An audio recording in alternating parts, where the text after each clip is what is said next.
We now move to the biology of the day. That was the formal business we went through, and we're now into.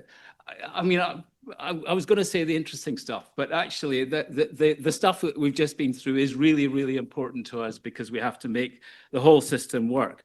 But nevertheless, I think most of us want to get back to biology, and we have a charter lecture being given today, and I'm delighted that Daniel Davis has agreed to give our charter lecture. He is a leading immunologist and a passionate science communicator. He's head of life science and professor of immunology at Imperial College, and has in the past had key academic position at University of Manchester. He did his PhD in physics and then saw the light and moved to biology as an immunologist when he was doing research at Harvard University. He's a very frequent speaker on science, and we're very fortunate to have him. And he's author of a number of acclaimed books published by Penguin Random House. He is, of course, the chair of the Biologist Editorial Board as well. While I'm sure that Tom, our editor of The Biologist, should take much of the credit for The Biologist, and it's a wonderful medium for communicating biology.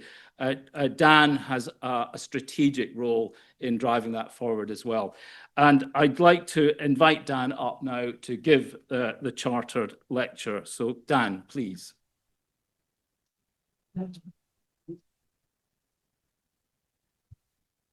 Thanks a lot. Thank you so much, Ian. So thanks a lot for sticking around. Thanks, Mark. Thanks, everyone, for inviting me. Yes, the biologist. 120%, it's down to Tom Ireland over there. I'm very proud to be loosely connected to it. It's wonderful. I really hope you enjoy it.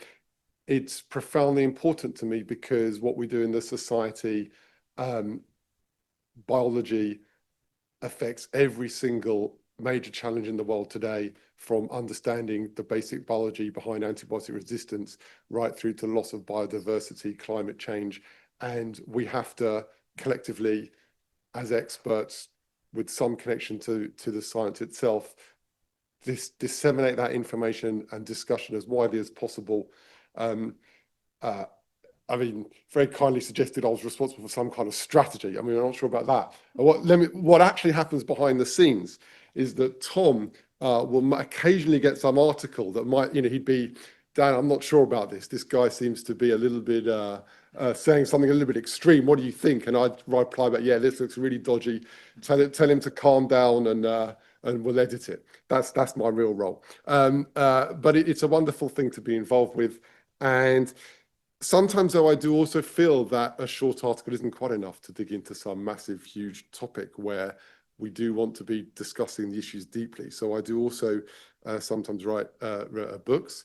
And I've spent the last sort of 3 or 4 years working on something about trying to understand what it really takes to have good immune health. Because every time I give a talk about my own research or everywhere I go, people will ask me questions about what it takes to have good immune health.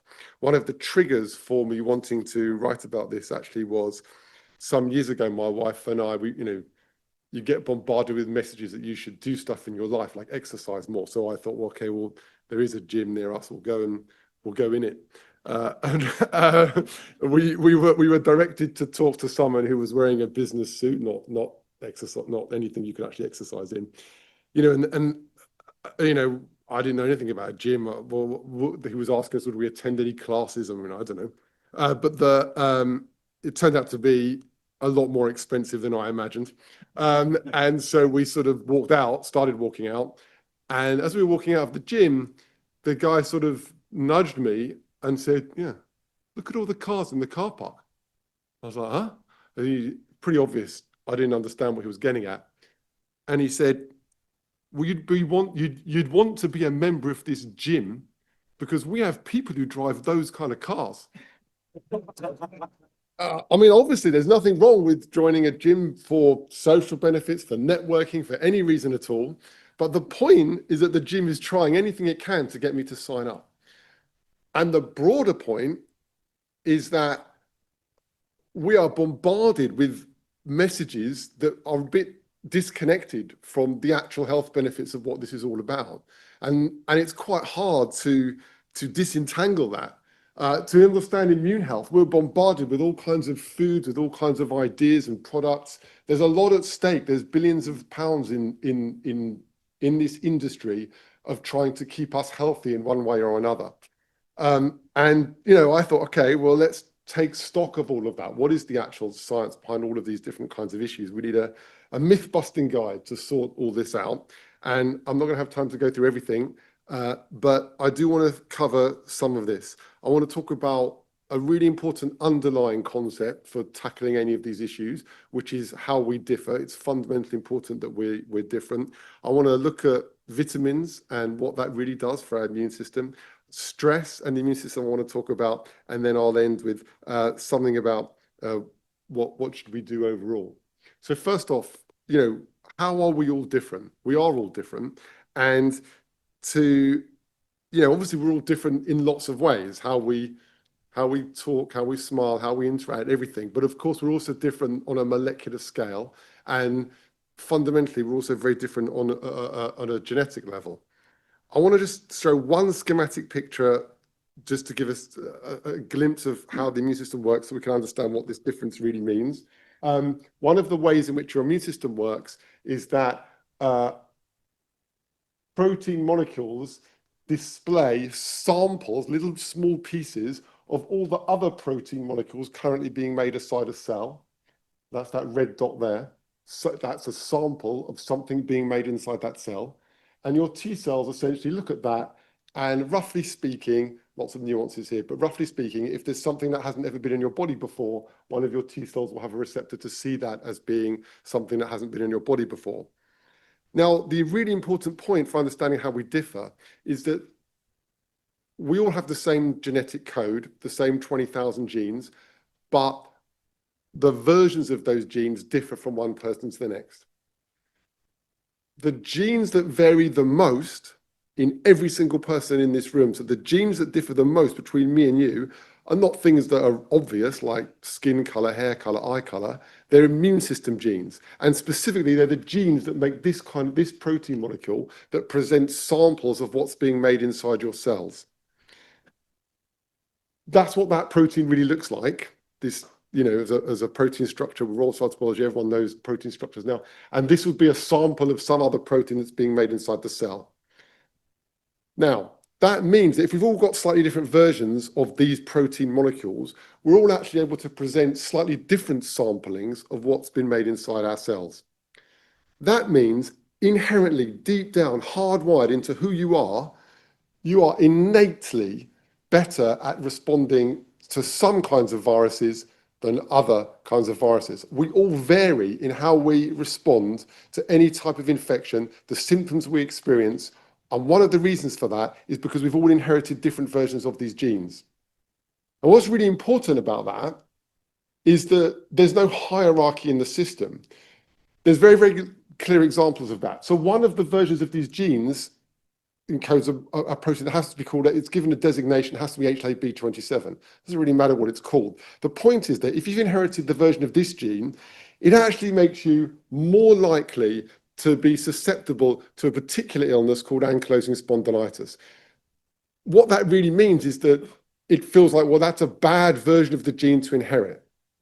But that is not true, because the very same version of that gene that you might have inherited actually correlates with you doing better if you're infected with HIV. The important point then is that the versions of genes that you've inherited affect how you respond to every kind of illness, but there's no hierarchy in the system. You will be better or worse at each type of illness according to the versions of these genes that you have.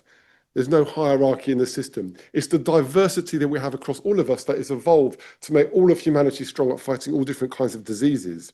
The take-home message is that we are not all the same. This is the backdrop to understanding everything about what gives you good immune health. We are not all the same. And the important thing to bear in mind from that is when you're bombarded with all this messaging, if you and I get a cold and you get better in 2 days and I'm ill for a whole week, it's not true that I might start to think, oh, it must be because I'm too stressed, I'm lacking some vitamin, there's always some problem with me, and you're doing really well. That is not necessarily the case at all. And if you were infected with if there was some other version of the cold or some other type of infection, I might recover in 2 days and you might be out of action for a week. It's very important to understand that feeling more ill than others does not mean you are weaker, stressed, or low in some vitamin. I think one of the consequences of all this messaging of us to do this, that, and the other to try and be healthy is that we start to blame ourselves for feeling particularly poorly when we're given any kind of illness, and that is not true. Having said that there's an element of immune health that's hardwired into who and what you are, it doesn't mean that we can't do something about it. What we do still does matter. So on top of the fact that there's an individuality to how we fare in any kind of illness, it's still true that lifestyle issues do make a difference. Well, I can't cover every single possible thing you would have come across. And in any case, there's something else around the corner that's going to be a headline telling you this is what you need to do to improve your immune health.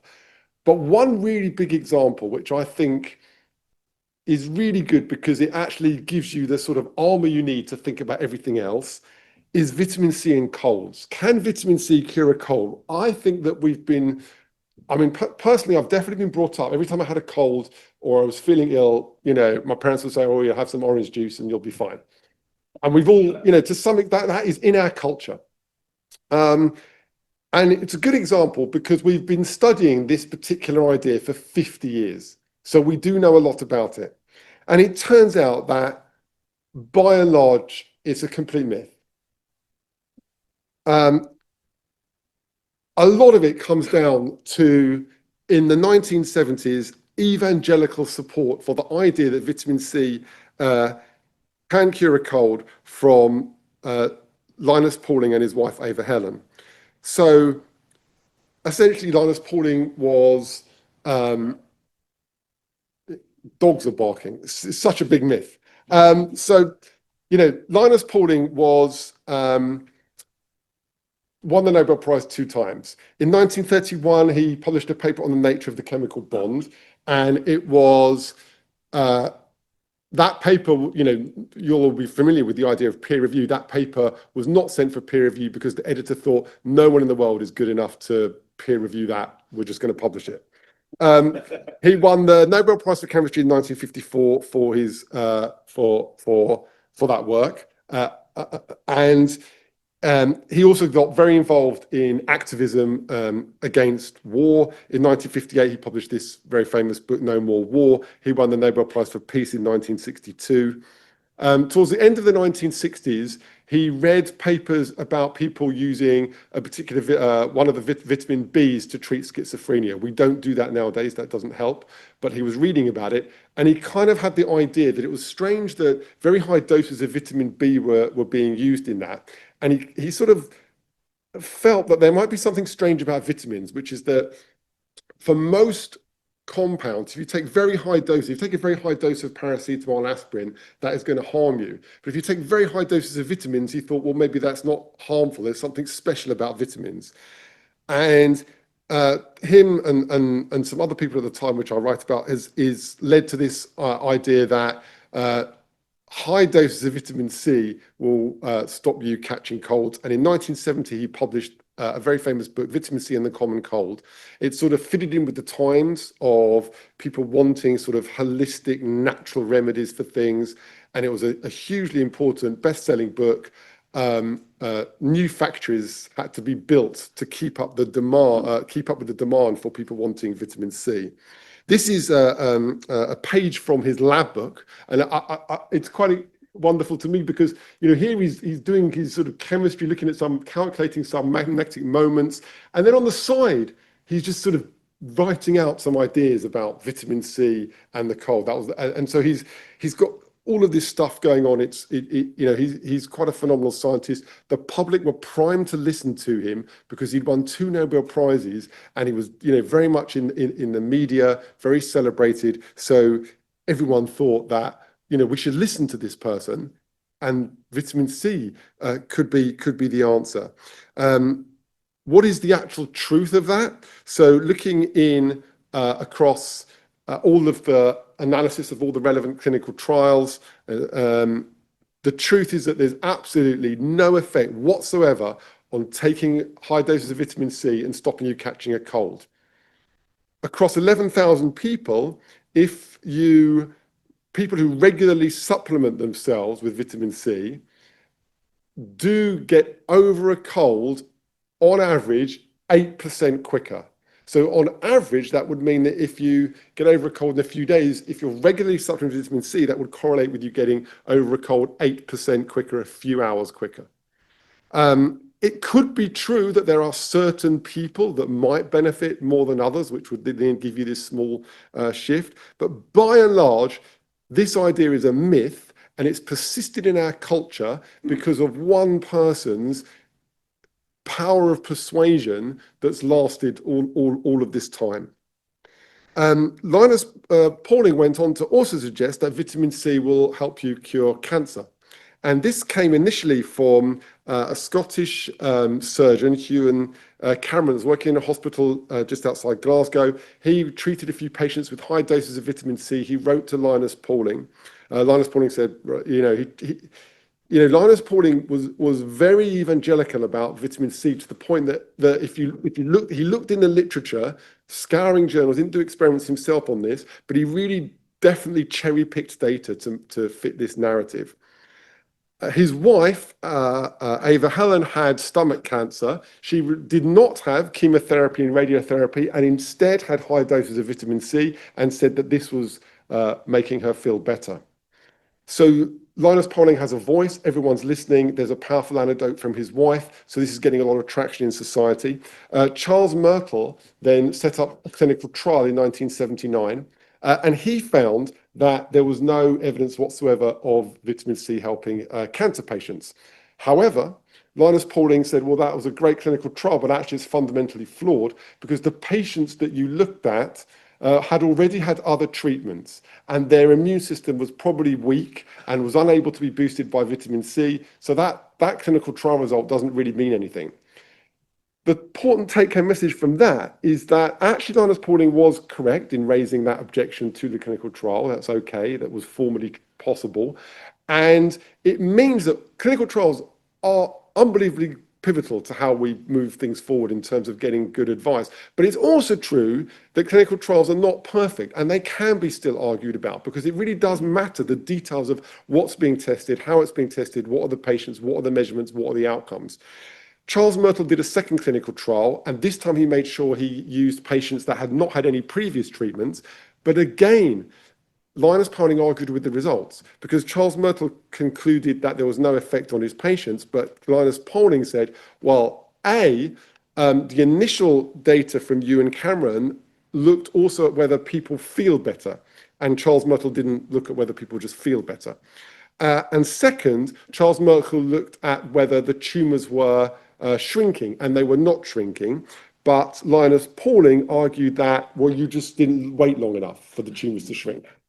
And it's interesting that some of you laugh about that, which is sort of okay, that's sort of true, but actually it's quite an important point. In fact, one of the big blockbuster immunotherapy drugs that we have now, checkpoint inhibitors, similarly, actually initially, when they're given to patients, sometimes cause their tumors to increase in size. So it looks like it's not working, before later the tumors then decrease in size. And that's because the initial increase in size is due to immune cells infiltrating the tumor, making it swell, making it get bigger. So it's not entirely, again, it's quite complicated. It's not entirely true that to ridicule Linus Pauling for raising these objections to clinical trials.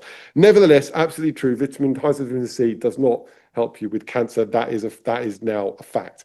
3 takeaways from this little snippet here. Vitamin C won't help much with cold, but it is it can be hard to know actually how much vitamin C. One of the big objections polling had was the dose of vitamin C recommended was down to how much vitamin C was known to stop you getting a disease like scurvy, which isn't the same as saying how much vitamin C you should have to be healthy. And that is quite hard to know.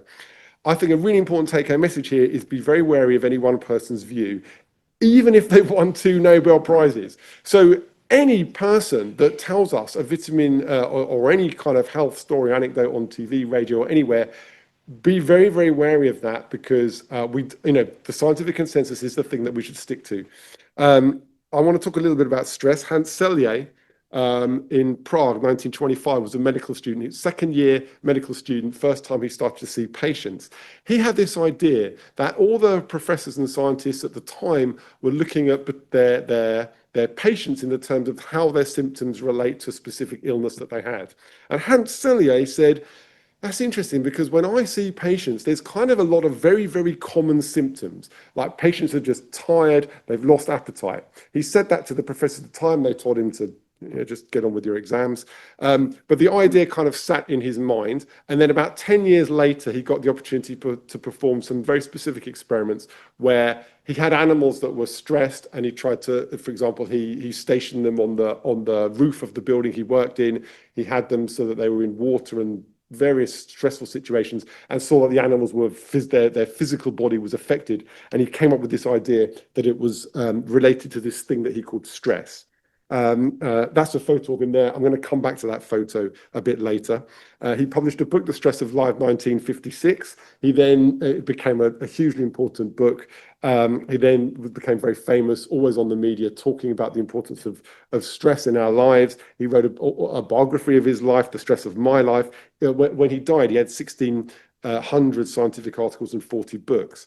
We now know, since he came up with this sort of general idea that there are general symptoms relate to an illness, and he called it stress, we now know that this comes down to a sort of cascade of events that you'll be familiar with as the flight or fight response. You sense a threat, it triggers the hypothalamus in the brain to secrete hormones, which then trigger the pituitary gland, which is a small gland, a pea-sized gland just under the hypothalamus, secretes another hormone, which then acts on the adrenal glands just above your kidneys. And one of the hormones that they produce is called cortisol. And also adrenaline would be another famous one. And we know absolutely clearly that cortisol increases in your blood and dampens the activity of your immune system. And that even works a lab dish. If you take cells out of your blood and mix them up with cancer cells, add cortisol, they'll be less good at killing the cancer cells. So we absolutely know there's well over 100 studies showing that stress increases cortisol levels, and that does lead to a suppression of the immune system. So I think that if there's any lifestyle thing that most scientists will actually agree is going to affect your immune health, it's chronic long-term stress. If this happens for a short time, it's fine, your body recovers very quickly. Chronic long-term stress can keep your immune system weakened for some long time, and makes you respond less well to vaccines and more susceptible to infections. If stress increases cortisol levels, which lowers your immune system, the power of your immune system, you might think, well, that might be good in some situations. For example, in allergies, where you have an unwanted immune response, and then you might think that lowering the power of your immune system to respond when it shouldn't respond would be beneficial. 2 billion people are affected with allergies. I think we sort of belittle allergies sometimes just because it's not a top 10 cause of death. But in terms of the number of people affected by allergies, it's a really major thing for us to try to understand. From what I just said, cortisol levels going up under stress, you might think that would be helpful in a situation where you've got an unwanted immune response, but it's not true. So allergies actually worsen with stress. And what this means for us is that it's because the system is so complex. So although high levels of cortisol will dampen some parts of the immune system, other parts of the immune system seem to get amplified by stress. And the take-home message from that is that the immune system is incredibly complex. Just like any other system, the solar system, the financial system, the immune system is not one thing. So some parts of it will be affected by cortisol in one way, and other parts of it will be affected by cortisol in another way. And the outcome is that stress, increasing cortisol levels, is bad for all these different parts. Anecdotally, one of the really clear evidences for that is that astronauts in the space station, when they're doing some stressful activities, particularly a spacewalk, do often experience stress, and that can lead to allergies. And in one case, that's been actually shown clearly in blood tests while they developed a rash after doing a spacewalk. Antihistamines used to counter allergies are the second most taken medicines in space after sleeping tablets. That photo of Hans Selye, who is pioneering the idea of stress, is interesting because after he died, his paperwork was scrutinized, and it turned out that some of his work was funded by the tobacco industry. The tobacco industry were very interested in the idea of stress because they could say stress is really bad for you, and to help you relax, you should smoke. And smoking would therefore be good for you. Hans Selye publicly on the radio said that smoking can counteract stress. And there were even some law cases where he categorically said that it has not been proven that cancer is caused by smoking. And I mean, formally, you could argue he was right in saying that, but at the time there was a lot of evidence from animal studies that really smoking did cause cancer. And I think it certainly tarnishes his reputation as a scientist. So there are three take-home messages. Long-term stress is a problem. Practices to reduce stress should help, but actually that's really hard to prove because how are you going to do the experiment? You can't get a group of people to do Tai Chi, another group to not do Tai Chi without them knowing that they're doing those things. And equally, it's hard to know the group that's doing Tai Chi, okay, they're relaxed, but how do you know that they'll actually do better when they face any kind of infection without giving them an infection? So these kinds of experiments are very hard to do. I think also a really important take-home message for me personally is that anything that we investigate, there's always more to the story than it appears at first. That would be the take-home message for, if you hear anything from me, it should be that. Whenever you see a headline, whenever you see anything said by anyone, there's always more to it. And in this case, there's even more to the story than because of Hans Selye's connection to smoking. I'm kind of running out of time. One little bit from my own lab's research, microscopes are a way to open up new worlds. And this is Hooke's Micrographia 1665 that showed that small dot of a flea really looked like that. Microscopes show us the details of how the immune system works, and that's one of the ways in which we move forward with understanding immune health in great depth. This is what the instrument really looks like. This happens to be a couple of weeks ago when Bill Bryson came by to see my postdoc Alex Cocker, showing him one of the cells on the screen. There he is, one of my PhD students, Olats, showing him how it works, how we're analyzing the positioning of cells. So this kind of schematic textbook picture of what we spoke about right in the beginning is really looking a bit more like that, where lots of different proteins and ligands are moving up to the contact between cells for an immune cell to decide that if another cell is healthy or diseased. The microscopes that we're using is changing the way we're understanding this in four ways, at least. When an immune cell touches another cell to see if it's healthy or diseased, actually small protrusions make that initial contact rather than that textbook picture I just showed you, which means that what's in the tips of those protrusions are important, plus the density and number of them is important in defining thresholds at which cells are switched on and off. Small clusters of proteins are organizing at the contact between the cells. It then attacks the cell to kill it, and small packets of other protein molecules move across. When the cell when an immune cell has killed a cancer cell, it also has to get away from that cancer cell. So all these kind of nanoscale processes are being revealed by microscopes, and it's the same thing as worlds we didn't know existed. We didn't know a lot of these processes existed until we started looking at them. I'm just going to give one very quick example. Immune cells, when they see a cancer cell, they have receptor proteins that know it's cancer, but those receptor proteins are chopped off from the surface of immune cells after time. And drug companies were thinking, well, that's really bad. If you're losing these receptors that see a cancer cell, then we need to find a way to keep those receptors to make your immune system strong. So this process of immune receptors getting chopped off from the surface of immune cells, that's got to be a bad thing. However, when we make mutations in that protein so it can't be chopped off, then what happens is that the immune cell can't detach itself from the cancer cell that it's just killed. So this is making a mutation in that protein, so it can't be chopped off. Doesn't matter whether the target cell, the cancer cell, is killed or not, the cell gets stuck. So the immune cell gets stuck on the cancer cell. So that means chopping off the receptors that saw it as cancer is really good for the immune system because it allows it to get away from that cancer cell and go and attack another cancer cell, which is counterintuitive and only came from the microscopy. So that means this is what it looks like. This is an immune cell here. These are different kinds of cancer cells. They're colored green. They'll go red when they get killed. And it kills one. It goes and kills another one. Moves across, kills another one. Goes down to kill another one. So all of that processes only happens when the immune cell sticks to it and then chops off its receptors that could see it. When thinking about immune health, one simple topic, it suddenly becomes a world of all sorts of other topics. There's a depth and complexity to understanding anything simple, and all of these are the topics I've written about in this new book, and we've only had a little time to talk about a fraction of it. Then, from thinking deeply about all these lots of topics, something else emerges.